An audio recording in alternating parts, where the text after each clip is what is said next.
Arestado ang 49 anyos na lalaki matapos mahulihan ng mga pakete na naglalaman ng suspected shabu sa ikinasang drug by bus operation ng mga kapulisan ng Urdaneta City sa Sitio Tabuyok, Barangay Kayambanan, Urdaneta City, pasado alas 11 kagabi.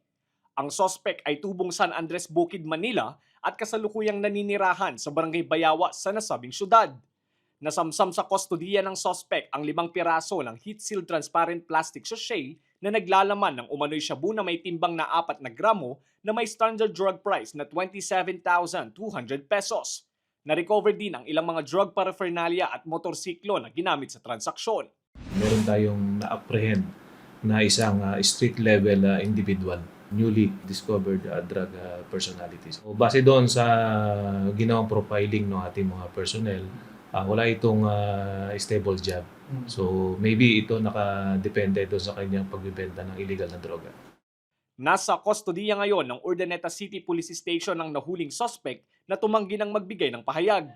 Mahaharap ang suspect sa reklamong paglabag sa Republic Act 9165 o ang Comprehensive Dangerous Drugs Act of 2002. Samantala, sa datos ng Urdaneta City Police Station, umabot na sa 28 anti-illegal drug operation ang naisagawa sa syudad ng Urdaneta mula Enero ngayong taon hanggang sa kasalukuyan, kung saan 32 drug suspects ang naaresto. Nasa mahigit 500 gramo naman ang kabuoang timbang ng nakumpiskang illegal na droga.